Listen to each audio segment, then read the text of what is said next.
Hello and welcome to Insight. Today we have with us Mr. Alok Bansal, a renowned defense analyst and a specialist on the Afghanistan-Pakistan region. Join us today as we discuss Taliban, Afghanistan, as well as its impact on India and its neighborhood. Alok ji, it is such a pleasure to have you with us on Insight today. Um, you are widely considered an expert on the AFPAC region. So let me begin by asking you my first question, which is how did the Taliban actually come into power? Was the fall of the Afghan government as sudden as it seemed to us on the outside? See, firstly, we need to understand that the Americans and the Western powers, they went about sustaining the Afghan government in a very wrong way. Firstly, the Afghan government was not provided resources so that they could build up a credible armed forces. Initially, the armed forces were recruited and trained piecemeal by different countries. You don't build national armies like that. Secondly, what happened was that the source of Taliban and their funding, which kept coming from Pakistan, where they could take shelter, were never completely eliminated. And consequently, Taliban had a safe haven from where they could operate.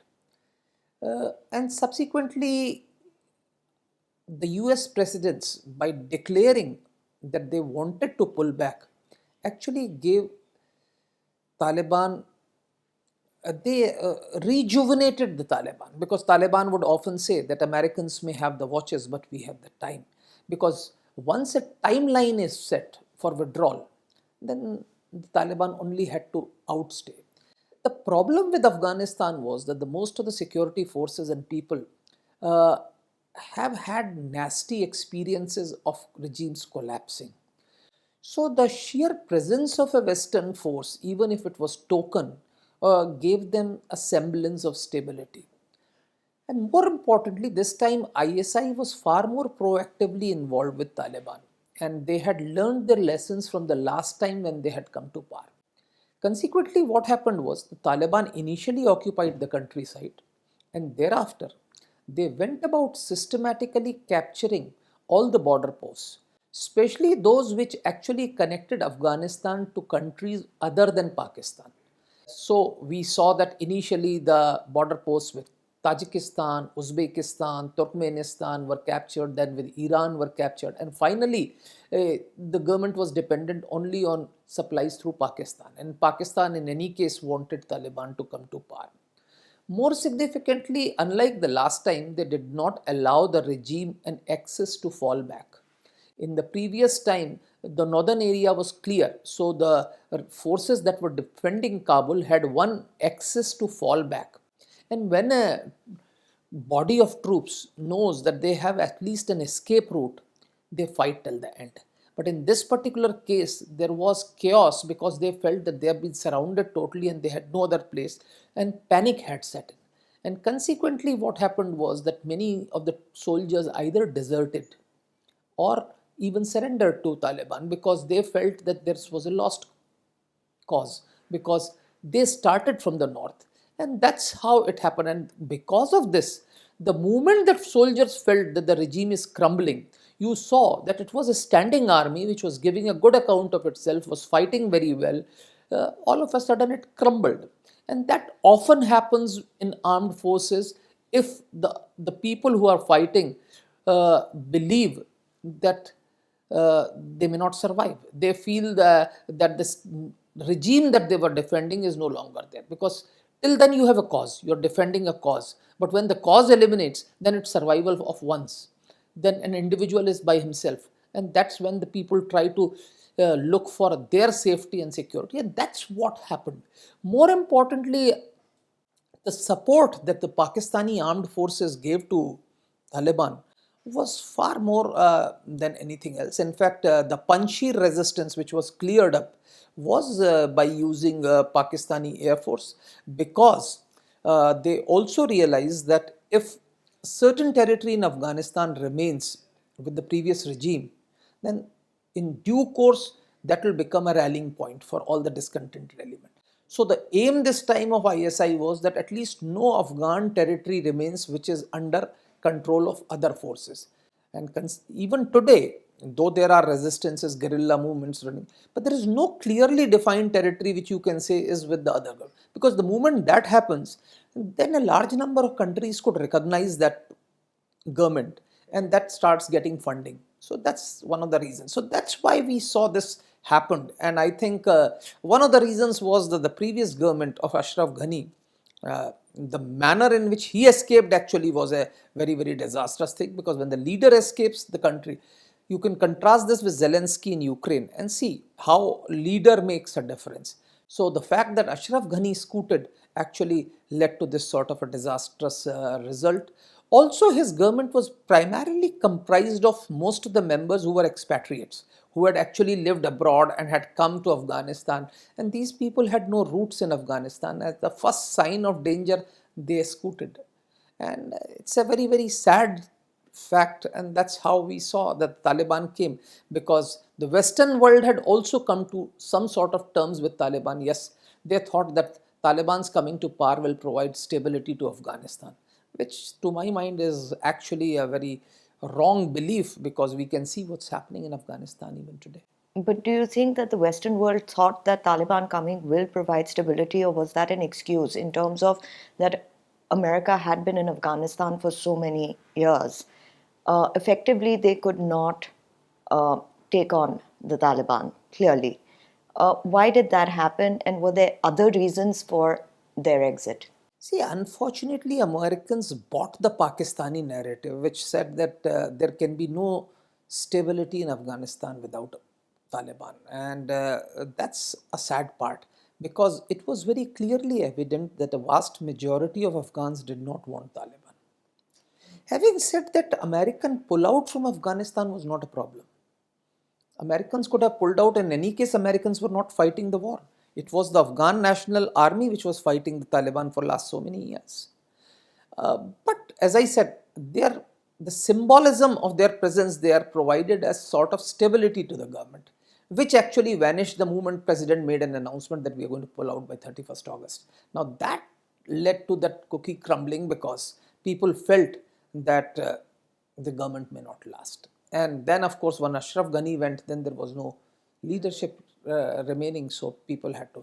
Otherwise, also in some cases, the Americans scooted from Afghanistan without even informing the local security forces, thereby enabling the Taliban to actually get all the equipment that Americans were having in that particular place, like Bagram Air Base is a classic example. So, to some extent, it would not be wrong to say that the Americans facilitated Taliban's coming to power in Afghanistan last year. Correct. What can you tell us about the resistance movement now? It was a lot in the news when this situation had just unfolded. What is the situation now, and what does the future for the resistance look like? See, resistance, what happened this time was that unlike last time, they had no territory contiguous to foreign countries which the resistance had. So the last vestiges of resistance were in Panjshir Valley, which doesn't have an airport, doesn't have a border with any other country. Last time, what had happened when Ahmad Shah Massoud was resisting Badakhshan, which is actually the bordering province with 7 airfields, was with him, which is not the case now. So resistance was wiped off, because Pakistanis realized that if resistance continues, that could be the rallying point. So with the help of Pakistani Air Force, the resistance was wiped off. Now the resistance has again started this spring offensive, etc. That there has been offensive, but they have not been able to capture a substantive territory, because unless, of course, they capture a territory and install a government, they would not get the international support.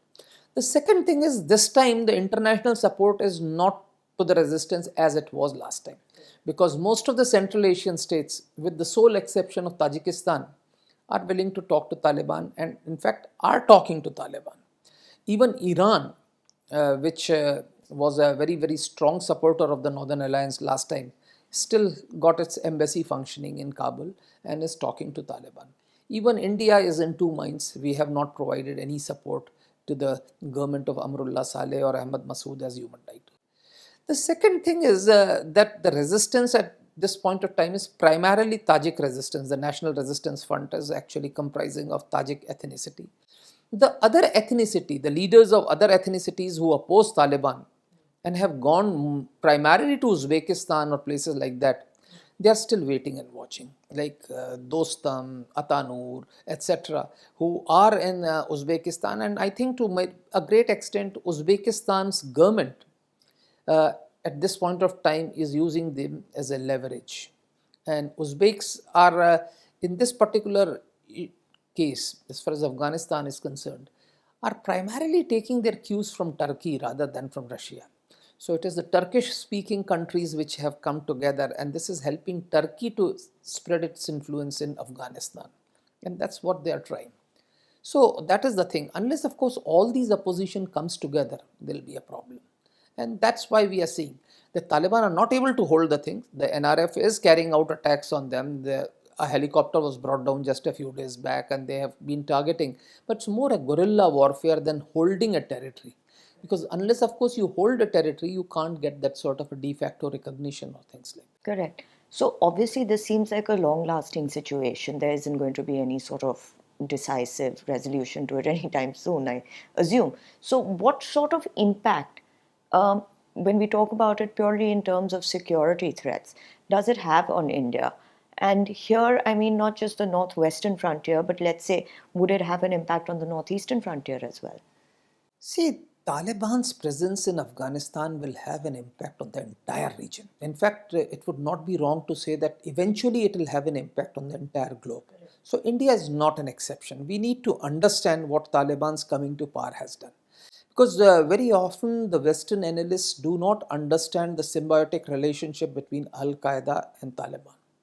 Al Qaeda has always said that they want to wage a jihad under Amirul Muminin, who is Mullah Akhundzada now, who is the leader of Taliban.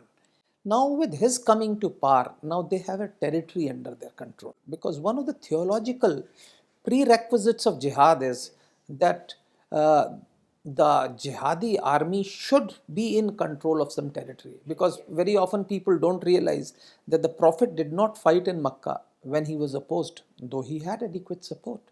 He migrated to Medina.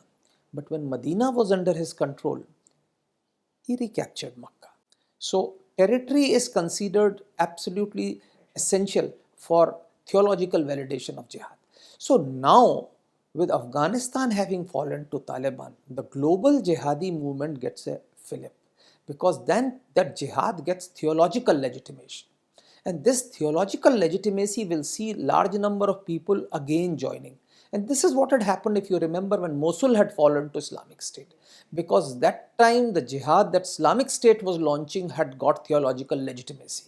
Now, Al Qaeda's jihad under Amirul Muminin has got legitimacy, and you are seeing already there is a activity. All sorts of radical outfits, jihadi outfits from across the globe are now moving into Afghanistan, and it will be difficult for Taliban to control them because theologically they are on the same bandwagon, and it will not be feasible for Taliban to counter any organization which has the similar ideology of jihad which they propound.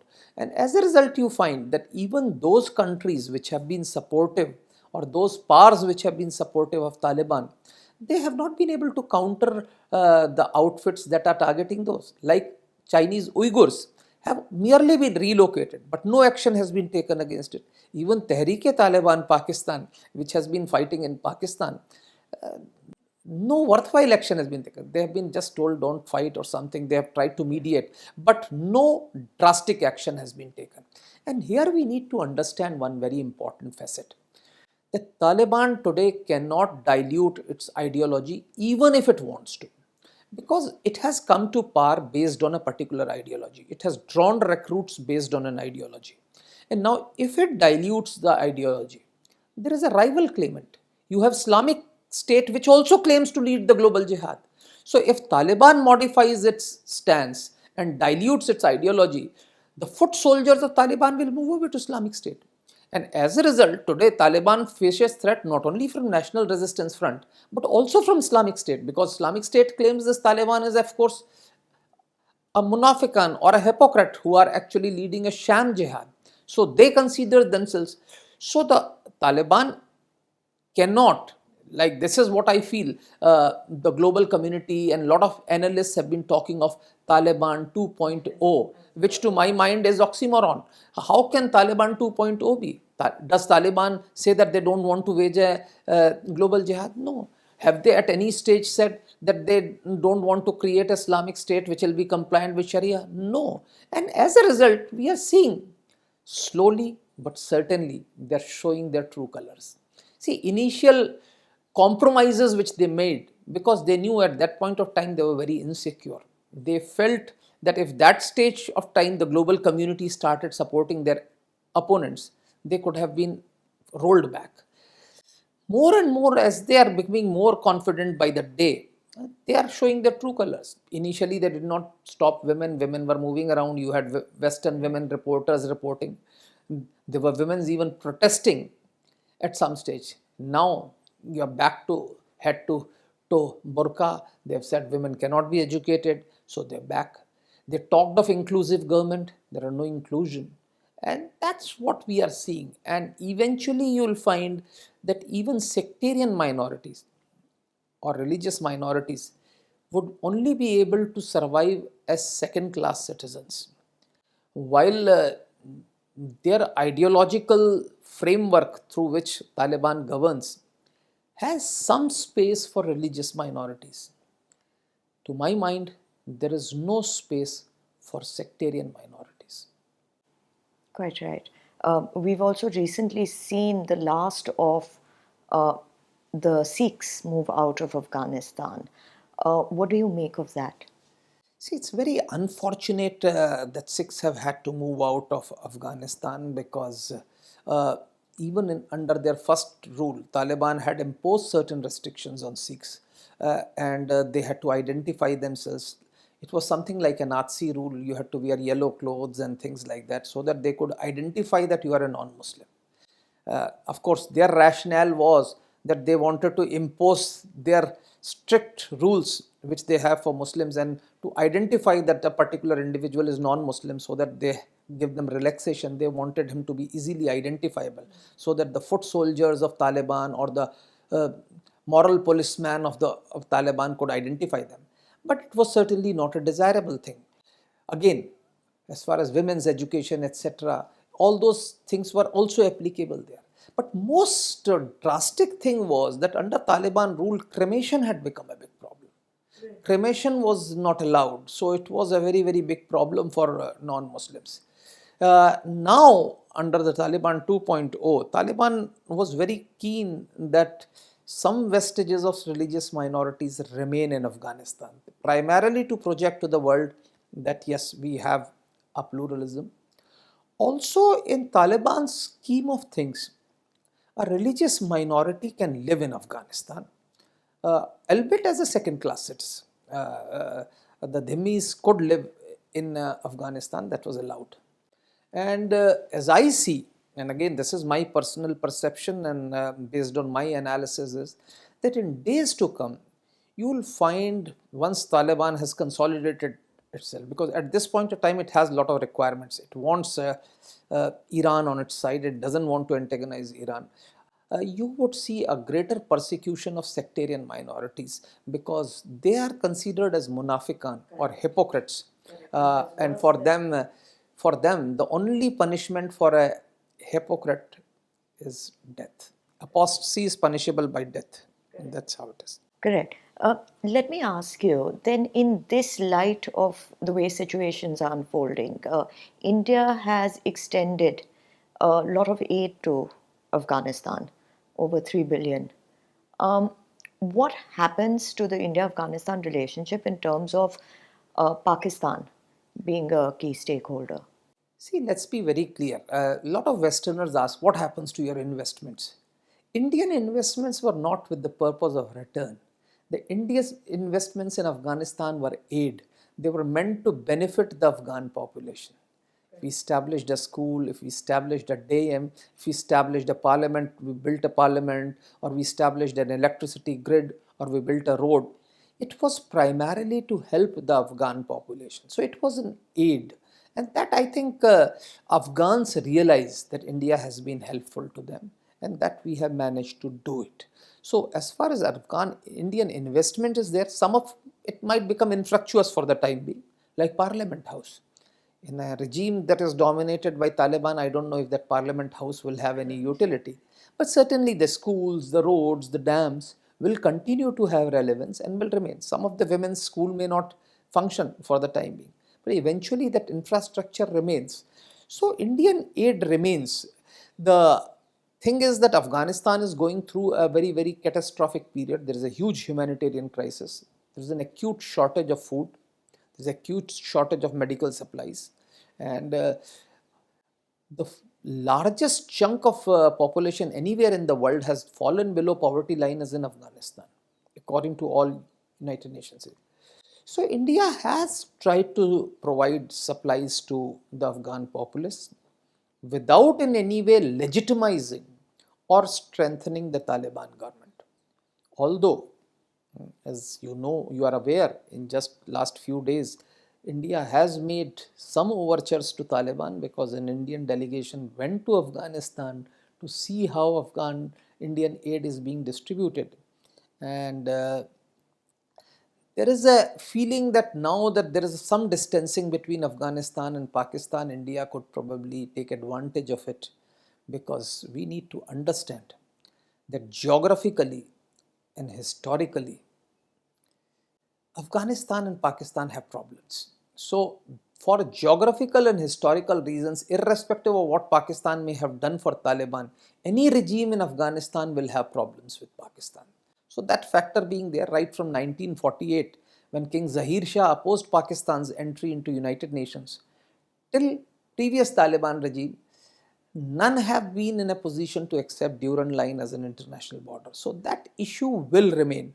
But having said that, we must be cognizant that Taliban is an ideological organization. It's bound to an ideology. That ideology is pan-Islamic. So territoriality is not so very important. It's an expansionist ideology. That ideology is not going to remain confined to Afghanistan. If Taliban regime consolidates, it would spread its ideology across the frontiers, not only to Pakistan, Afghanistan, Central Asia, but also to India. And here we need to understand the reason, the theological reason why Al Qaeda is in this part of the world, why Islamic State is active in this part of the world. And we need to understand that according to a hadith, which again is a debatable hadith because considered a weak hadith, there is a prophecy that end of time battle will be fought in Khorasan. Now, Khorasan in Islamic lexicon is a region that comprises eastern Iran, Afghanistan, Pakistan, part of Central Asia, and some say India also. So, that is the reason why Osama bin Laden or Ayman al-Zawahiri came from Arabia to this part of the world. They could have fought in Arabia. They had a lot of support in Arabia. They were Arabs. But they came here because that prophecy says that the end of time battle will be fought in Khorasan. So they thought they were fighting the end of time battle, and that's why they have come here. Similarly, Islamic State, after capturing power in Mosul, had created its Khorasan chapter of Islamic State as soon as they could, because there is a huge theological connect, and that is what draws people, recruits from across the globe, because all these recruits who come to this part of the world to fight for these global jihadi outfits sincerely believe that they are fighting that end of time battle in Khorasan. And that's why people who have never seen this part of the world are coming from different parts. So that's what happened in Mosul. After the fall of Mosul, we saw. So that factor is there. So this spread will be there. So even if India makes overtures, please understand, ideologically, this is a very, very dangerous outfit. And it will create problems for us. So if somebody thinks that short-term tactical gains can be made by reaching out to Taliban, I feel it may not work out, because long term it is going to be disastrous for us. Because as I said, even if Taliban leadership wants today, it cannot mellow down the rhetoric that they have started, because there is Islamic State willing to compete for the same lot of people who are supporting Taliban there. They would like to draw them to their field. And Islamic State has indicated in past few months very clearly that they have the ability to strike anywhere, within Afghanistan. The attack on Gurdwara, of course, Islamic State has claimed it, and they have their statement said very categorically. They have actually criticized the Taliban also. Of course, they said they were attacking the Kafirs. That's a different thing, but they have said so. So this is a fact that we need to understand. I think I have personally always believed that our best bet is supporting NRF to get a foothold in Afghanistan, and then ensure that the global community recognizes a regime which was recognized till 15th August 2021, maybe under Amrullah Saleh's leadership initially, and then maybe as works out subsequently. So recruitment is one thing, we've seen just as Taliban came into the picture, we saw people even coming in from Bangladesh using the Chittagong tract to go up till Afghanistan. But what about organizations that may get emboldened in India, looking at Taliban coming into power? See, that also has happened. Actually, if you remember, 15th August 2021, when Taliban moved into Kabul, a lot of organizations felt, because they felt that if a ragtag militia like Taliban can take on United States of America, they thought they could also do that. So this has certainly emboldened large number of anti-state actors in India. Not only in India, it's happened actually across. But in India, since it has happened in our vicinity, that emboldenment has taken place. As I also said, they have also got an ideological support, because those jihadi elements who were looking for a theological validation have got it. So there is a support. This has happened. So people who were skeptical whether this sort of a thing can work out or not, they all of a sudden got a boost because of what happened in Afghanistan.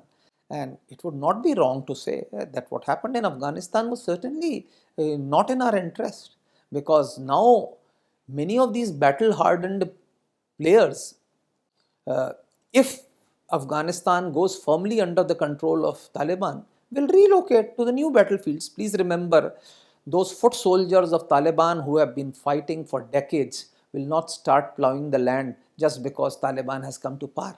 The only profession they know is profession of arms. They know only to fight. They will go to newer battlefields in search of new cause, and some of those cause could be in India. If you remember last time when Taliban came to power in Afghanistan, we had problems in hand. So we need to be very, very careful. Fortunately for us, Taliban has still not been able to secure their regime completely, because this time they are facing a threat from Islamic State. Otherwise, by now you would have started seeing the percolation of these radical elements from Afghanistan. Already training camps for some of the India-based outfits or India-specific outfits like Lashkar-e-Toiba, etc., are there, Jaish-e-Mohammed, are there in Afghanistan. This has been brought out by various foreign intelligence agencies that this sort of an activity is going on there. So it directly affects us.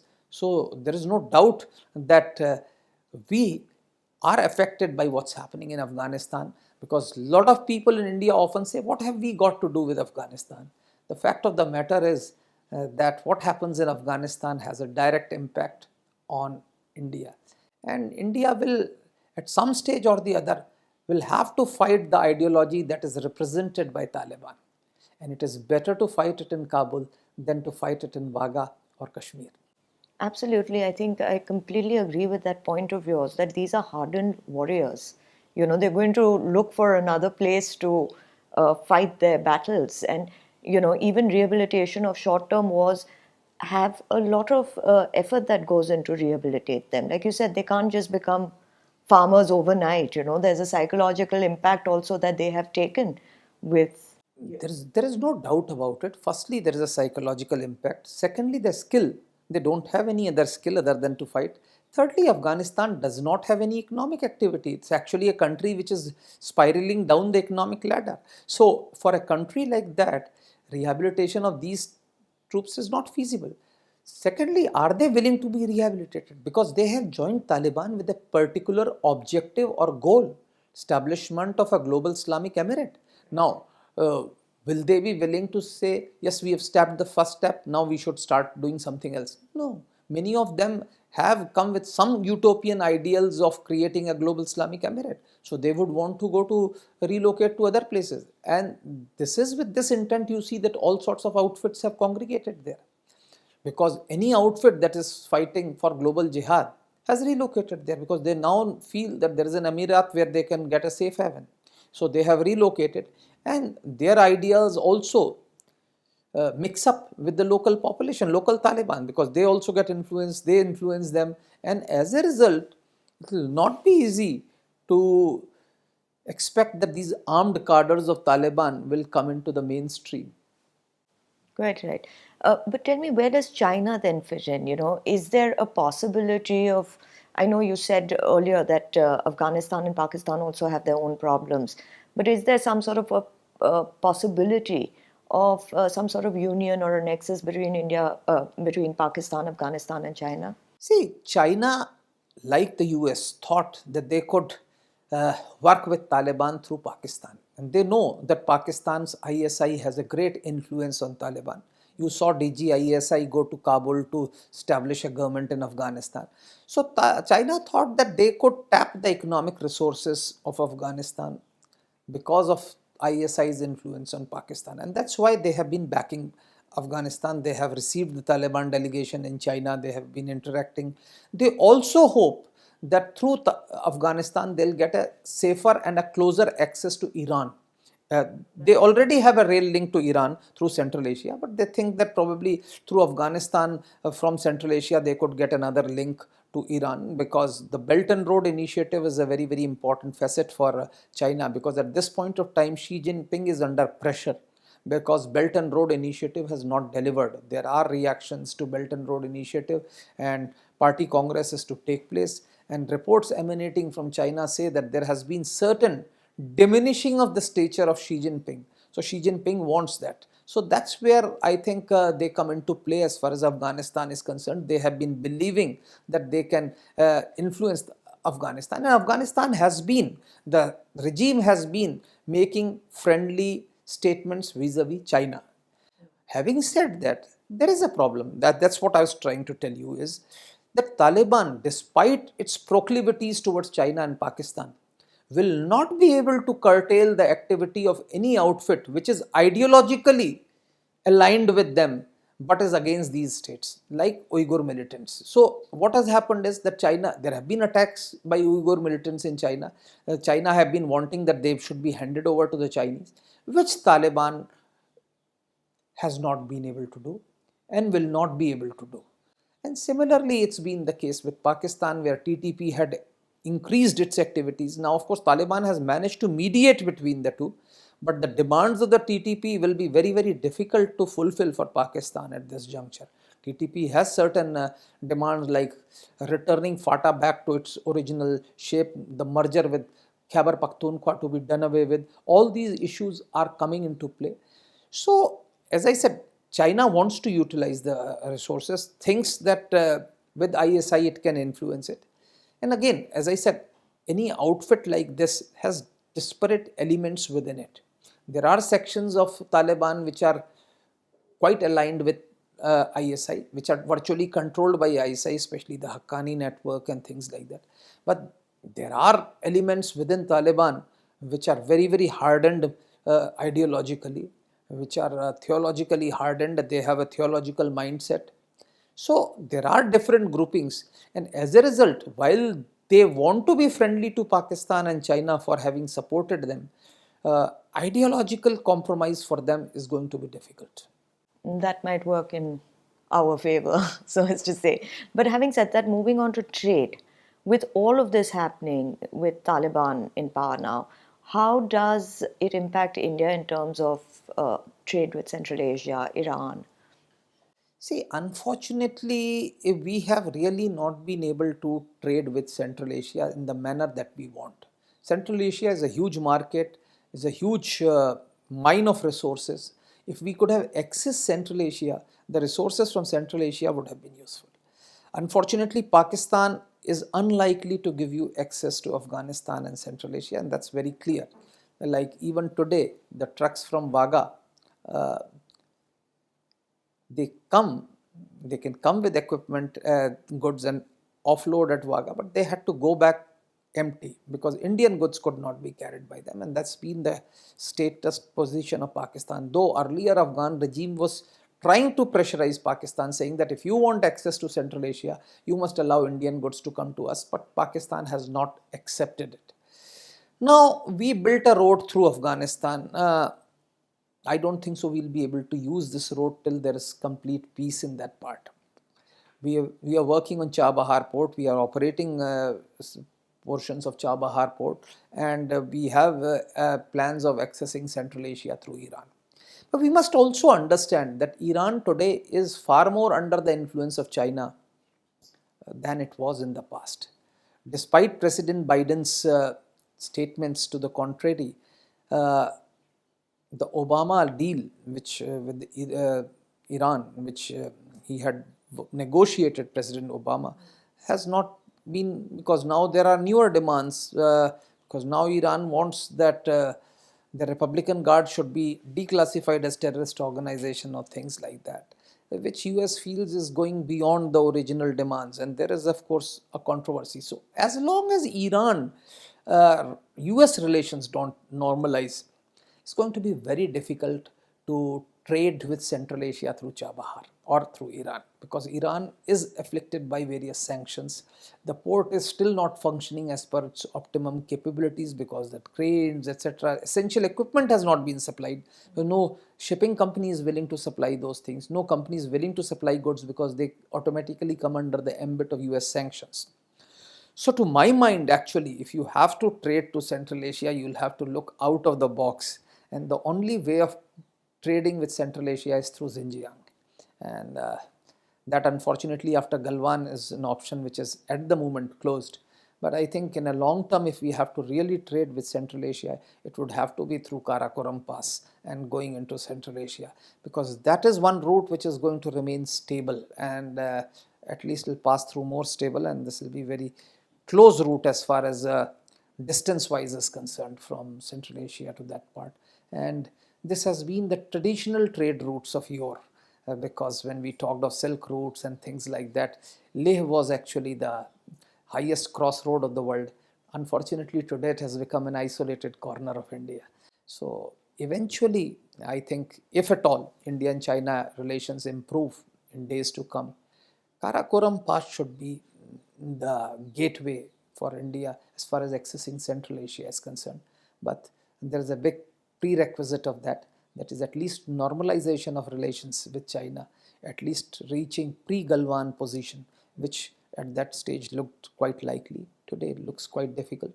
But that's the only way, because Iranian proclivities, whether we like it or not, are to some extent anti-India. Wow. But we've already established, you were certain for us that the whole region is affected by this. It's not just about India, Afghanistan, or Pakistan piecemeal, but the whole region is impacted. But with these new dynamics, do you think that Pakistan has a greater influence on SAARC? See, the only difference that has come is very important, is that you remember the SAARC summit was to happen in Pakistan. No country was willing to support it, and most of the countries were with us. Now what has happened is, now fortunately no country has till now recognized Afghanistan, including Pakistan. But if you recognize the Taliban regime in Afghanistan, that regime in Afghanistan is likely to do Pakistan's line on other issues. So you will have at least one country supporting it. Sometimes back it was looking that some other countries may also start taking independent decisions. Sri Lanka was showing that things, of course, now because of the crisis and now again change of regime, etc., things have changed. So that is what is the danger, that we could reach a situation like it used to happen earlier, where some of the SAARC countries would gang up together against India. That was the threat that we had. But again, let me make it very clear, Pakistan is going through a crisis period. It's going through a major economic crisis. There is a serious balance of trade problem, though the economy has grown by 6%, they have claimed, and but there is a serious balance of payment situation. Foreign exchange reserves are depleting. If IMF and none of its friendly countries, be it China, Saudi Arabia, UAE, any country, has willing to put the money without IMF deal coming about. Consequently, Pakistan has raised the price of petrol by 83 rupees in a month. It's actually increased the par price. There is a huge rupee has gone around 212 rupees to a dollar. Pakistani rupee has gone that far. So there is a huge crisis in Pakistan, economic crisis. So Pakistan's ability to ferment trouble in other parts of countries and to provide freebies to some of the other SARC countries to win them over is extremely limited. Because to my mind, Pakistan is going through an existential crisis at this point of time. And if things don't work out, Pakistan might unravel. Pakistan is just a step away from what Sri Lanka faced. So they are just a step away from default. If IMF thing is not resolved, they'll have a problem. Though they have had some success with FATF now. FATF has agreed to their contention, and only on-site inspection is now pending. And if on-site inspection also gives them a clearance, they'll be out of the grey list, which will be a very big positive for them.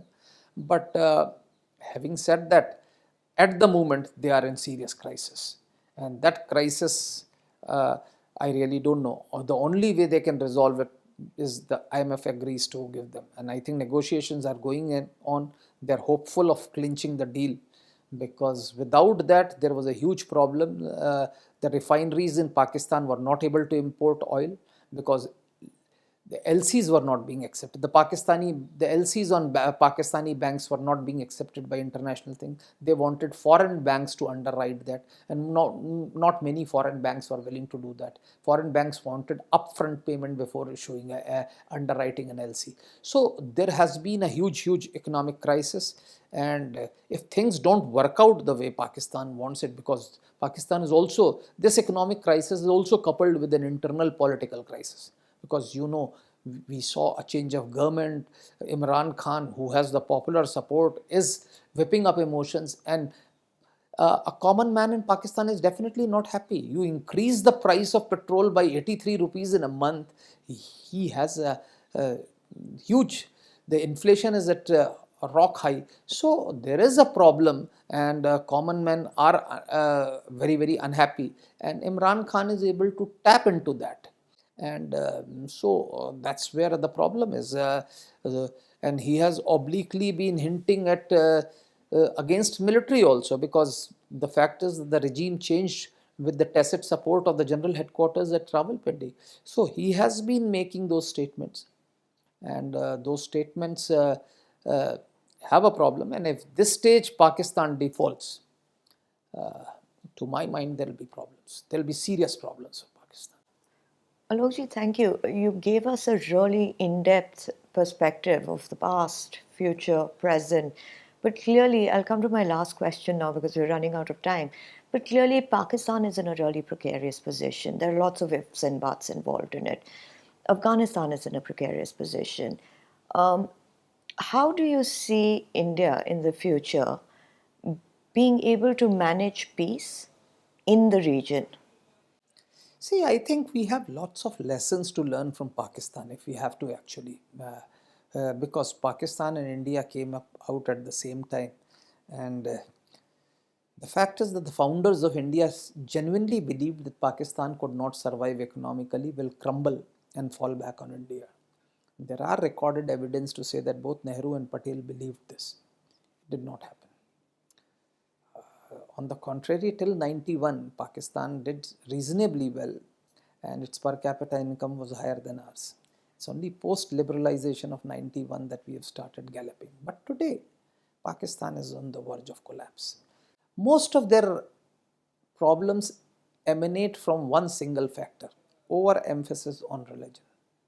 That actually divides the society today. There's a division that Islamic banking should be incorporated. You bring in Islamic banking, you will ruin the business, whatever little is there. So there is a judgment of federal Sharia. So the religion creeping into body politic creates problem. So there are lessons for us, and I think we have done fairly well in over 7 decades of our existence. We have created a pluralistic democratic model, and in last few years we have really done well economically also. So the lessons for us is that we should firstly keep these ideologies which are thriving in our Western Front at that, because these jihadi organizations have a transnational agenda. They would like to come in. And for doing that, we need to be strong. We need to have an inclusive society. We should not have internal turbulence. And our economy should continue to grow the way it has been growing. And our security forces need to be strong. And I think we are on the right track. And if we continue the way we are, I think many of these problems in due course will dissipate. Because as I said, as far as Pakistan is concerned, I think next 1 or 2 months are going to be very, very critical. So let's see how it goes. Thank you, Alokji, for that masterclass on the Afghan region and what it means for India. I hope to have you again on Insight very soon, and thank you again.